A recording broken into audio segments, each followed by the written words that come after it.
Oui, le président du Faso, Ibrahim Traoré, nous dit que le régime de Ouattara Draman organise des préparatifs pour ramener le Burkina Faso à une date triste et fatidique, celle de 1987.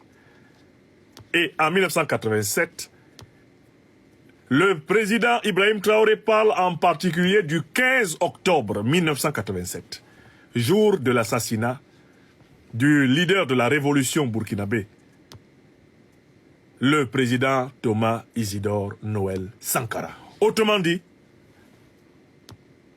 Alassane Dramane Ouattara est à la tête d'une opération ayant pour but de m'assassiner, moi, Ibrahim Traoré. Il faut que le public entende bien ce que le président Traoré dit. En langage simple, il dit Alassane Ouattara organise des forces hostiles en Côte d'Ivoire pour venir m'assassiner. Comme fut assassiné le 15 octobre 1987 le président Thomas Sankara. Alors, mais maintenant la question est, pourquoi veut-on, diantre, assassiner le président Ibrahim Traoré? Pourquoi veut-on le tuer? Mais on veut le tuer pour les mêmes raisons que fut tué Thomas Sankara. Puisque Sankara revendiquait la souveraineté totale du Burkina Faso et de l'Afrique contre les intérêts du néocolonialisme français et de l'impérialisme occidental. C'est pour cela qu'il a été tué. C'est un désaccord à l'intérieur de la révolution burkinabé sur la coopération ou non avec le néocolonialisme français et l'impérialisme occidental. C'est ce désaccord à l'intérieur de la révolution qui s'est soldé par l'assassinat de Thomas Sankara.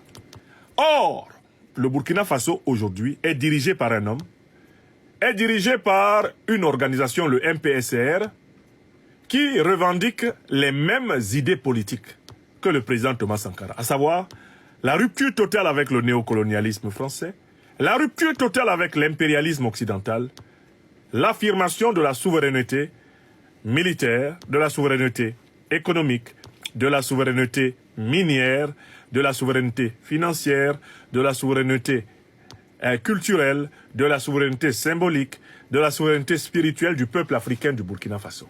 Et là, on passe à la troisième idée du président Ibrahim Traoré, alias Sankara II. Il dit, il y a quelque chose qui a changé entre 1987 et 2025.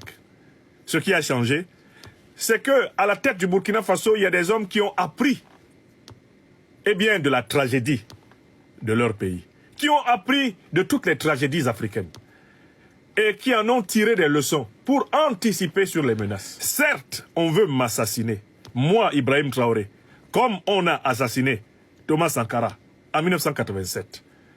Mais je suis Sankara II, pas Sankara I. Nous sommes en 2025, nous ne sommes pas en 1987. Avec mes compagnons, nous avons pris des prédispositions, des dispositions pour que l'erreur dans laquelle la révolution s'est retrouvée, l'imprudence dans laquelle elle s'est retrouvée en 1987, ne se reproduise pas. Alors, la question c'est, quelles sont les précautions qui ont été prises? Il y a un mot qui est revenu de la bouche du chef de l'État du Burkina Faso.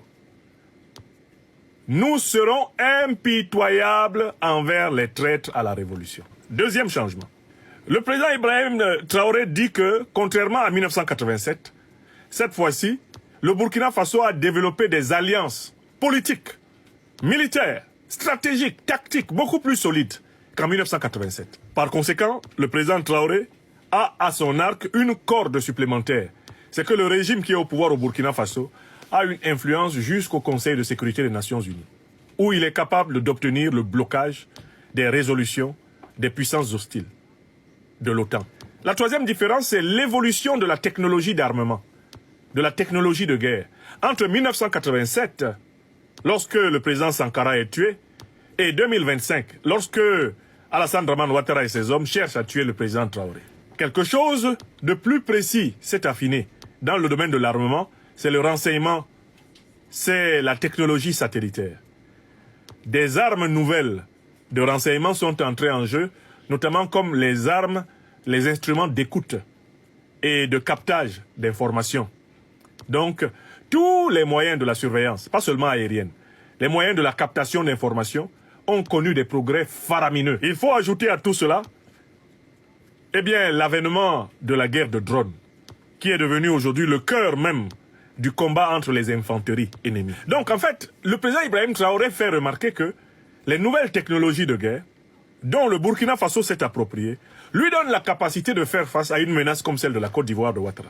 Le Burkina Faso de 2025 ne craint pas l'armée de Ouattara. Voilà pourquoi le président Ibrahim Traoré va jusqu'à dire « Nous sommes en train de récupérer tous les pans de notre territoire qui nous étaient volés jusqu'à la frontière. » J'espère que vous savez de quelle frontière il parle. La frontière envers l'État le plus hostile actuellement, envers le régime du Burkina Faso, l'État de Côte d'Ivoire.